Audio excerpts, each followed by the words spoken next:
안녕하세요. 구약스터디입니다. 레위기 23장에는 이스라엘의 7대 절기가 기록되어 있습니다.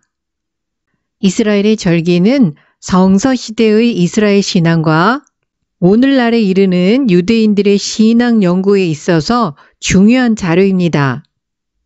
이스라엘의 절기들에는 한편으로는 계절의 순환과 그에 따른 농사와의 관련성이 나타나 있고, 다른 한편으로는 각 절기마다 이스라엘 민족이 경험했던 하나님의 구원 행동이 신앙 고백적 차원에서 제시되어 있습니다. 예를 들어 6월절은 농사와 관련해서는 보리추수의 시기지만 이스라엘 역사와 관련해서는 하나님이 애굽에서 이스라엘 백성을 구원하신 출애굽 구원 사건을 기념하는 절기라는 것입니다.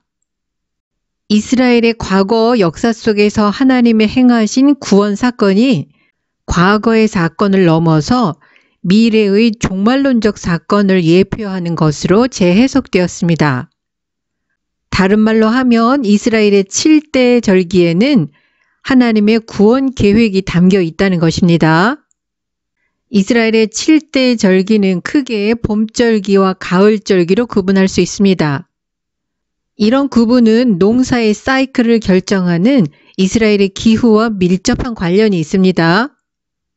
이스라엘은 지중해성 기후와 아열대성 기후가 교차되는 지역에 위치하고 있기 때문에 건기의 여름과 우기의 겨울이 뚜렷하게 구분됩니다.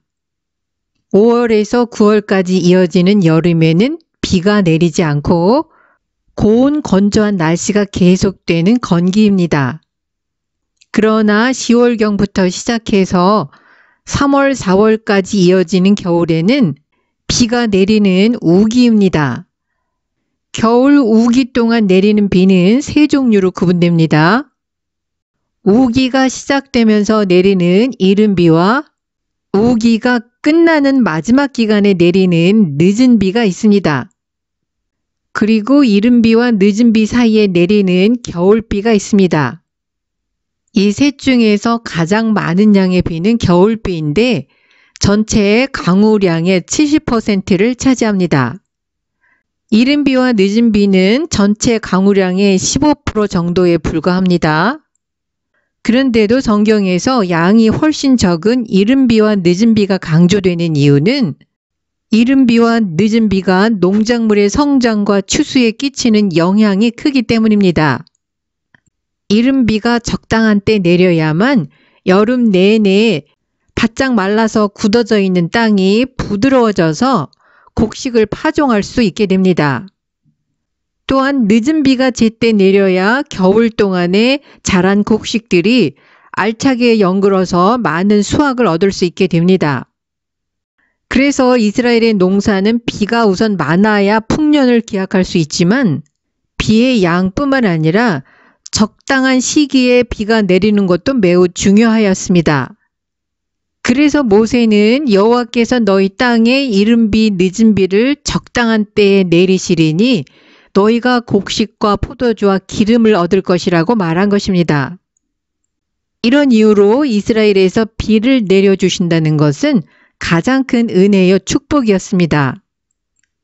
하늘에서 내리는 비만 바라보는 이스라엘의 농사는 주로 겨울철에 이루어질 수밖에 없었는데 저온에서도 잘 자라는 보리와 밀을 많이 심었습니다. 그렇다고 여름철에 땅을 쉬도록 내버려 둘 수 없었기 때문에 건조한 기후에서도 잘 자라는 포도, 올리브, 무화과, 대추, 야자 등 과일나무를 재배하였습니다. 여름철에는 비가 내리지 않지만 새벽마다 내리는 이슬을 과일나무가 흡수해서 당도 높은 과일을 생산합니다. 애굽이나 메소포타미아 지역과는 달리 이스라엘에는 농업용으로 쓸만한 강이 없습니다.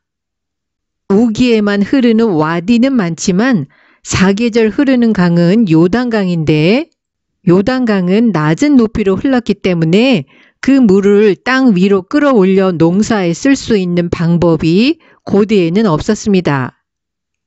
그렇기 때문에 이스라엘에서 농사는 전적으로 하늘에서 내리는 비에 의존해야 했습니다. 다른 말로 하면 하나님이 비를 내려주시기를 기도하며 살아가야 하는 삶이었다는 말입니다. 이스라엘의 달력에는 민간력과 종교력이 존재하는데 우리가 사용하는 양력과 다릅니다. 이 안쪽에 있는 검정색 원이 우리가 사용하고 있는 양력이고 바깥쪽에 있는 원이 종교력입니다. 민간력은 티슈리얼, 종교력으로는 일곱째 달을 첫 달로 기념하는데 양력으로는 9월, 10월에 해당합니다. 5월부터 9월까지 이 시기가 건기고 10월부터 3월, 4월까지 이 시기가 오기인데 그러니까 민간력은 우기의 시작을 신년으로 보는 달력입니다. 그러나 하나님께서 주신 종교력은 애굽에서 마지막 재앙 바로 전에 6월절을 제정하시면서 6월절이 들어있는 아비벌을 해의 첫 달로 삼으라고 명령하셨습니다. 그러니까 종교력에 의하면 아비벌이 첫째 달인데 양력으로 보면 3월, 4월에 해당합니다. 결과적으로 종교력은 민간력과는 반대로 건기의 시작점을 신년의 시작으로 보는 달력입니다. 하나님의 구원을 경험한 달을 시간의 출발로 삼아야 한다는 것은 우리의 일상의 시간표를 하나님이 주장하시는 구속사에 맞추라는 것입니다. 6월절이 들어있는 달은 아비벌인데 바벨론 포로기부터 니산월로 바뀝니다. 이스라엘 사람들은 6월절이 들어있는 아비벌, 즉 건기의 시작점을 신년으로 삼을 것인지 농사에 필요한 비가 오는 우기의 시작을 신년으로 할 것인지 선택의 기로에 놓이게 됩니다. 하나님은 출애굽에 6월절이 들어있는 달을 해의 시작으로 삼으라고 명령하셨지만 막상 이스라엘이 가나안 땅에 들어가게 되었을 때는 먹고 사는 문제와 직결된 민간력을 주로 지켰던 것 같습니다. 왜냐하면 여호수아의 영도하에 가나안 땅에 들어간 이스라엘 자손들이 요단강을 건너고 여리고 평지에서 6월절을 지켰다는 기록 후에 이스라엘 역사에 나타난 6월절에 관한 기록은 히스기야 시대와 요시야 시대에 이르러서입니다. 히스기야 시대의 6월절 행사를 기록한 역대하 30장 5절은 히스기야가 브엘세바에서 단까지 온 이스라엘의 공포에서 일제히 예루살렘으로 와서 이스라엘의 하나님 여호와의 6월절을 지키라고 명령했습니다. 그 이유는 기록한 규례대로 오랫동안 6월절을 지키지 못하였기 때문이라고 기록하고 있습니다. 요시야 시대의 6월절 행사 기록인 열왕기하 23장 21절 22절에는 요시야가 백성들에게 언약책에 기록된 대로 너희 하나님 여호와를 위하여 6월절을 지키라고 명령합니다. 그리고 사사가 이스라엘을 다스리던 시대부터 이스라엘의 열왕의 시대이든지 유다 열왕의 시대이든지 이렇게 6월절을 지킨 일이 없다고 기록하고 있습니다. 6월절을 처음 제정할 때는 가족 중심의 절기였는데 신명기 16장은 6월절이 중앙성소 중심의 공동체의 절기가 되었음을 보여주고 있습니다. 이것은 성막이 건축되고 성막 중심의 국가적인 종교제도가 정착했음을 보여주는 증거이기도 합니다. 그래서 히스기야와 요시야 때 온 백성이 예루살렘에서 함께 6월절을 지킨 것입니다.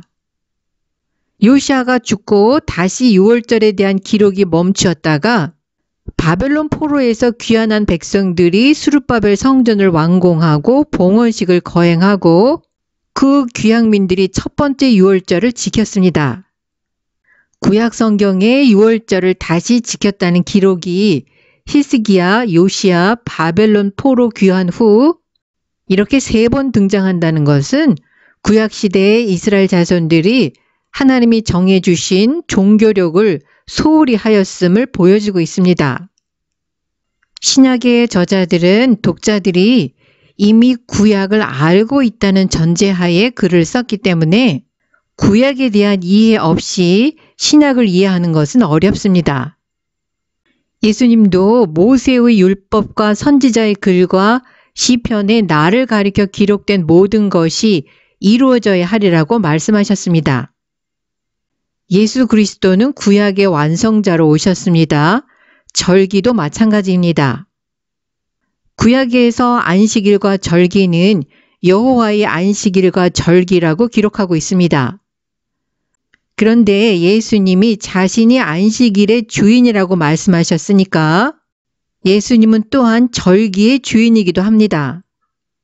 그리고 예수님이 절기를 완성하셨기 때문에 기독교인들은 더 이상 절기를 지킬 의무는 없습니다. 그렇지만 레위기 23장의 7대 절기는 그리스도의 사역을 예표로 보여주고 있기 때문에 구약의 절기를 잘 이해할 필요가 있습니다. 레위기 23장의 7대 절기와 그리스도는 다음 영상에서 다루고 오늘 영상은 여기서 마치겠습니다. 시청해 주셔서 감사합니다.